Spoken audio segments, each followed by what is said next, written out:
No, that's Let's talk about some more media lies and family and all that stuff. We got the story from Politico. Oh boy. Americans split over Florida's controversial bills on gender identity and race. So controversial. Let me just slow down here and correct the article before we even get into Yeah. it. They're, of course, referring to the Parental Rights and Education bill, which the Democrats call Don't Say Gay, which is a lie. It's weird. It is controversial, fine, I guess, but it is not a bill on gender identity and race. That seems strange to me. The bulk of the bill in Florida, as we often clarify, is parents have a right to know what's happening. Yep. That and no sex ed for preschoolers to third grade. 5, 6, 7, 8 years old. That's it. Teachers are still allowed to talk to kids and say the word gay to their faces. A teacher can still go up to a child and say, you should be gay. That is not being banned in any way. Makes you wonder about what the Republicans are actually doing. I mean, bill doesn't even nearly go far enough. So here we go. I love this. Politico says, the poll asked respondents about Florida's parental rights and education, dubbed the Don't Say Gay bill by opponents. Now, here's the funny thing. In their actual poll, the question refers to it as Don't Say Gay. Yep. And I'm like, that is not proper polling. Dishonest. But you're still seeing the majority say they agree with it. I really don't like how they're framing it as Americans being sharply divided on this issue. I mean, there's a 16-point gap there. And you got 30. This is an issue where 33% of Democrats support what DeSantis did. Yeah. That's not sharply divided. I'm sorry. Like, when you're over 50% and your opponents are at 35. Imagine if Donald Trump had beaten Joe Biden by, 51% to 35%. That's a landslide, right? Like, so it's just the whole thing is skewed. The questions are skewed. But they had to at least admit it, that they're not. One of the crazy things is that 69% of Americans support the banning of Sputnik and RT, it appears. I mean, that's kind of crazy to me. You should just watch that stuff knowing it's probably bunk, but see what they're telling people for sure. But I'm gonna see if I can find the exact question here, because it's funny. The Politico poll question is not just here we go. Instead of saying, do you support the parental rights and education bill out of Florida? They say this. As you may know, the Florida legislature has passed a bill, labeled by opponents as the Don't Say Gay bill, limiting the teaching of sexual orientation and gender identity to Florida school students. Some say that limiting these discussions will protect children from inappropriate classroom topics, while others say it will block important conversations about LGBTQ issues. To what extent do you support or oppose the following items in the bill? Banning the teaching of sexual orientation and gender identity from kindergarten through third grade. Strong support is 37%. Somewhat support is 13%. And then somewhat oppose is 11%. Strongly opposed 23%. Weirdo. Clearly see the majority there is in favor of, in support of it. They then go on to ask basically the same question, and then say, limiting lessons on orientation and identity after third grade to age-appropriate discussions, and you still have the majority, 32% in support of, 20% somewhat supporting. So you still have the majority there being like, yeah, it should be age-appropriate. My question is, what would the percentage have been if they didn't frame this in favor of lies from the Democrats, from the left? They tell you what the opponents of the bill call it, but not the actual name in the question. How much more bias can you get with it? And they push the lie from the Democrats instead of telling you what the bill actually does. They say opponents say it will block important conversations about LGBTQ issues. That's irrelevant. What if they said this? Let me read you the question reframed. As you may know, the Florida legislature has passed a bill labeled by opponents as the Don't Say Straight bill, limiting the teaching of orientation and identity to Florida school students.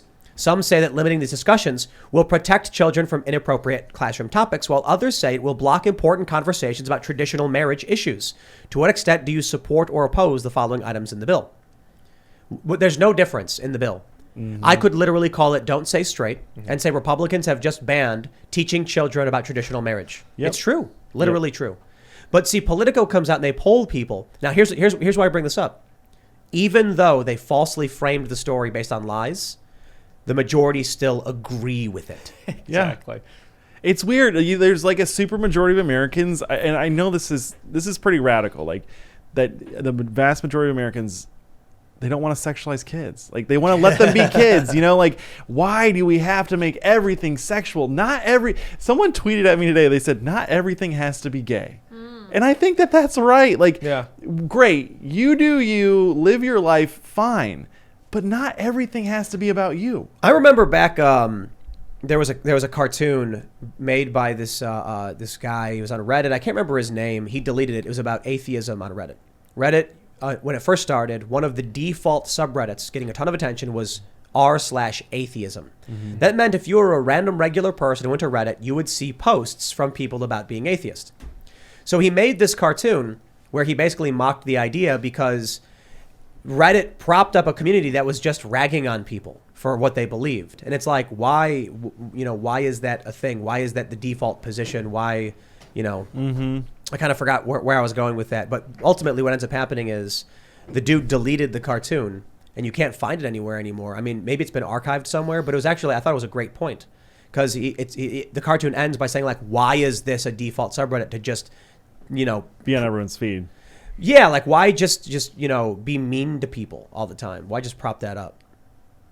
I lost my train of thought with my point, so you guys just start talking. Well, the big thing here is, like, this stuff really is happening across the country. Like, we did this video last week showing, like, basically saying thank you to Governor DeSantis for protecting our kids from women like this in our kids' public schools. And it's this woman who started this sexy summer camp. And she's talking about how she's like, I encourage every kids of all ages to, basically abuse themselves. Oh. And she starts talking about how her nephews who started abusing themselves when they were toddlers, like going into this. And it's like, guys, this is happening. Like, there's a coordinated effort to sexualize your kids and, like, break them. And so thank God, I remember my point now. Basically, I brought that up because what the community was doing was making a whole bunch of people who didn't know a whole lot about religion just blindly be part of this hate mob against Christianity, but nothing else. And so when you look at what's happening after the "Don't Say Gay" or whatever, there's like a TikTok video where a guy is like wearing a shirt with pride flags on it, and it's like, why do that? Mm-hmm. What do you think is happening? They don't look at the news. They don't read the bill. They have no idea. So it's not just about the atheism community on Reddit or anything like that. It's about the fact that there is some truth to out of sight, out of mind is literally true.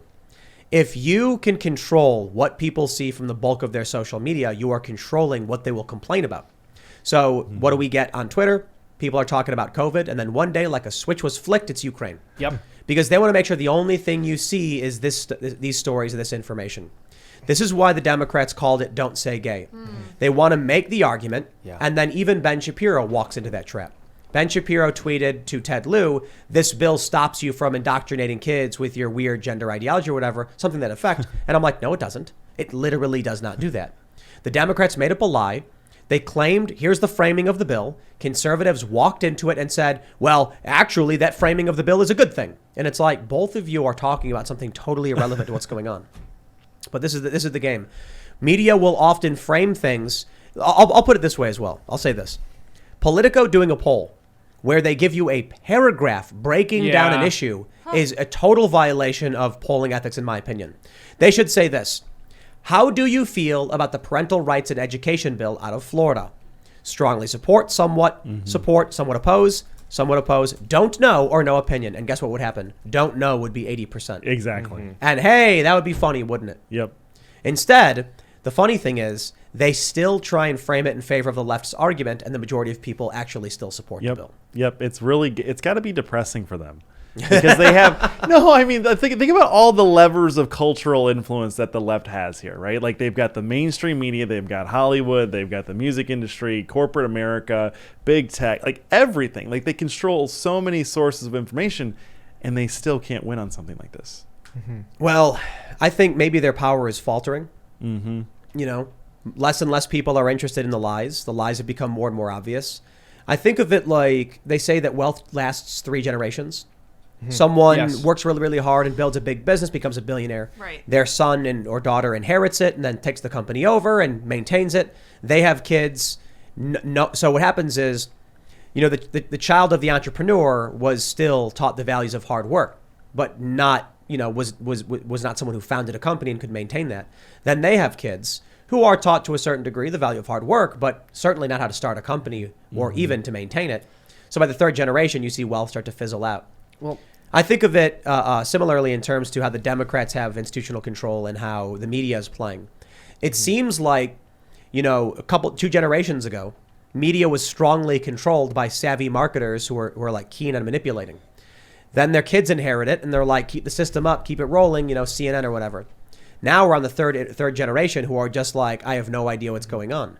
And so they try doing the most outrageous and garbage propaganda that doesn't work, and we're waking up to it. Yeah. Well, it's interesting because one theme that has repeatedly come up as we've discussed the quote-unquote don't say gay bill is that if you're going to refer to it as an anti-grooming bill, it does, which would be great, it doesn't go nearly far enough.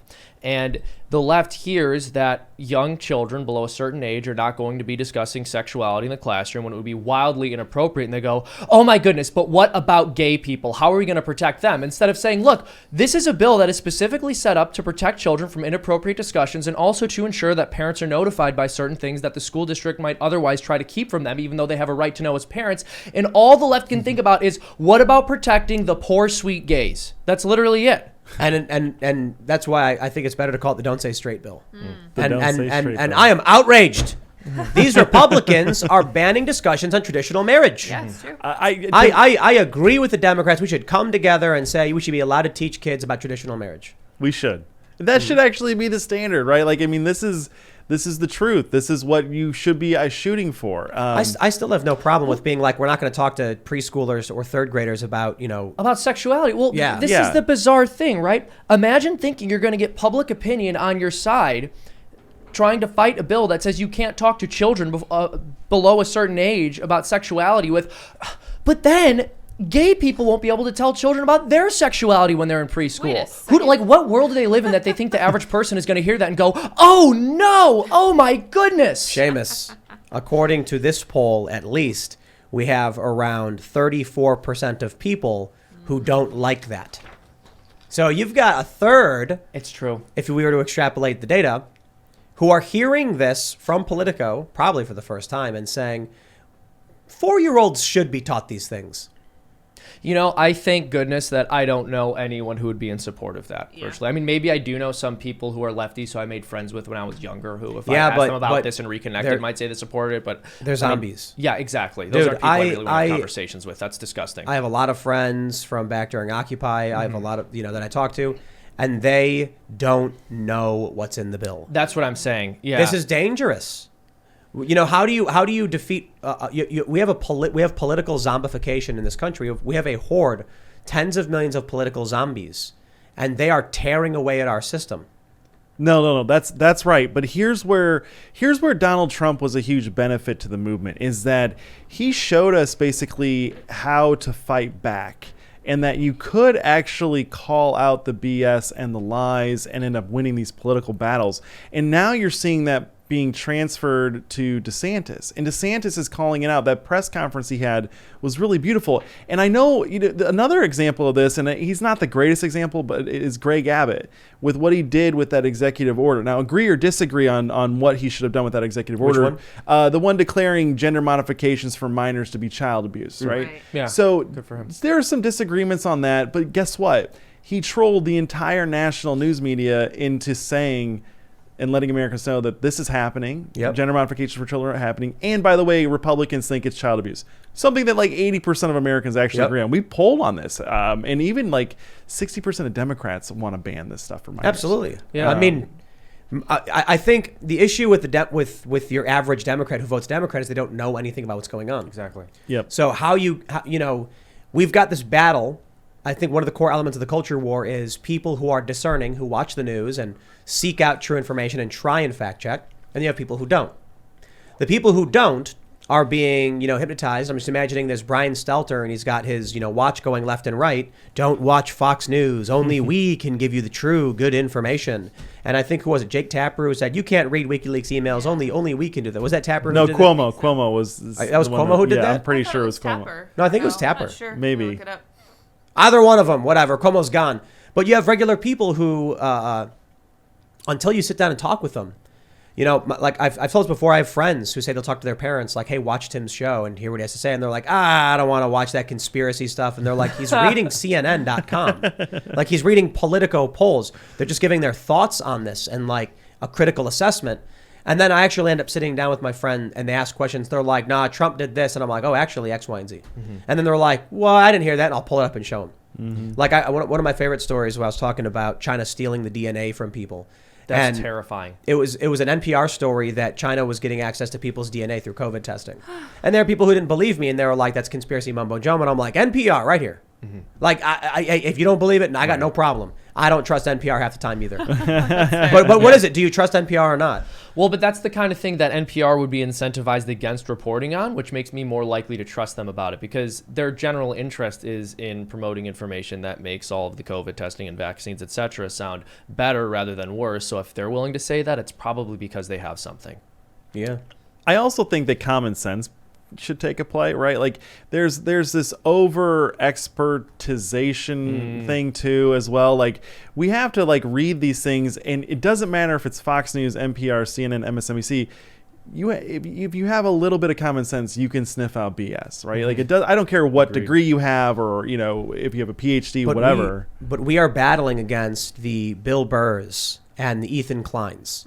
Bill Burr, who went on Joe Rogan and said, look, Joe, I just turn on the TV every 2 weeks and do what they tell me to do. And it's just like, if they told you to walk off a cliff, would you do it? Like you have a limit, you have a red line, right? You get Ethan Klein, who's like, you didn't got to think about it, man. You just go to the CDC and you just tell you what to do. And it's just like, throughout history, governments have oppressed people. How could you be a supporter of resistance if you're telling people to just blindly walk in lockstep with the government's mandates? That's what we're battling against. There's like a complacency and a laziness. Like people don't want to deal with really bad things, right? Like we end up like there's like a psychosis around that. Like when things are really bad, we don't want to pay attention. It's a human thing, and that's why it always there's a cycle to it. Well, I'm curious, what would the NRA for families have to say about this and try to do about these problems? So basically where we're coming at it is like start with the basics, right? Like we wanted to get politicians comfortable talking about the transgender issue. Like the left wants to put gender identity into civil rights law. Like, that has major consequences. Yep. Men and women's sports, men and women's private spaces, men and women's prisons, like men and women's homeless shelters. Like there's a lot of really bad things here. And so we started with the sports because that was what politicians wanted to talk about. But in reality, Americans are broken sexually. Like we have disconnected sex from family. We've disconnected it from children. It's now just totally hedonistic, and you're a weirdo if you have 6 kids. Right? Like have you seen the meme where it's like I think it's like 9 kids lined up, and then the mom's pregnant, and then there's like a bunch of leftists saying like this is disgusting and stuff like that.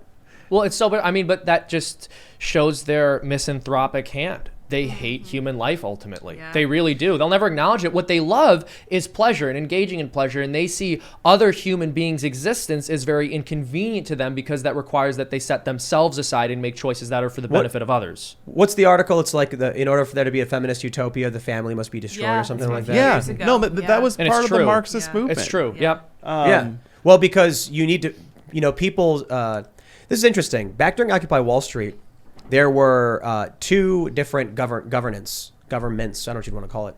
There was the General Assembly, which was everyone gathered around, and then the facilitators effectively controlled what could be said by who and when and how money was spent. But then you had a group of people who tried creating what's called the General Union. And these guys explained it to me that the way the union would work is that every tent at Occupy was a family that knew each other's interests, desires, and needs. And so a representative from each family would discuss with the larger group instead of a group of random people all adhering to perhaps, the authority who facilitate the meetings. I thought it was interesting that their approach from it was, we're a family, we have needs amongst each other, we'll convey those needs to other families, and then ultimately see how that greatly, but that was crushed. The General Union was basically wiped out of the park. They were ostracized, they were smeared and lied about. It's like they reinvented the wheel, yeah. Right? Like how society works. Like it is organized by families. I think that we've gone. The reality is, and Seamus, you were talking about this earlier. Like we went decades without a robust lobbying special interest group in D.C. representing families. Like who makes politicians pay a price when they were voting to trans our kids? Or voting to allow pornography unrestricted, no age verification online. Well, they say these things don't happen, and the problem is once again, and it's good that they do. But so in the long run, I think we're starting to see the narrative start cracking. People start realizing what's going on with their kids. One of the things I think is really important out in West Virginia, it's happening. People think they can move to West Virginia, which is the second most Trump supporting state in the country after, I think it was Wyoming. They think they're going to go there and find a red school that's going to be like middle of the road. Look, we're not here to teach your kids to be religious. We're just going to, teach your kids, let them be kids, play baseball, and they'll learn math. And then it turns out that these woke activists are still running for school board in red areas on purpose. They have a mission. They have a cause. They found their purpose. So you get these kids who are going to grade school in West Virginia, and they're surrounded by all of the cult wokeism. Mm-hmm. They have all of these books like Whiteness Contracts and stuff like that, and Ibram X. Kendi. And then when you point it out, they call you a liar and say you're making up, and the media protects them. Thanks for checking out this segment from the Timcast IRL podcast. But if you want to check out the full show live, tune in Monday through Friday at 8 p.m. And if you want more special access content, head over to timcast.com and become a member. Your membership helps sustain this company, keep our journalists employed, makes this show happen, and you will get access to exclusive members-only segments of the Timcast IRL podcast, and there's a massive library to check out. So again, go to timcast.com or tune in Monday through Friday at 8 p.m., and we'll see you all there.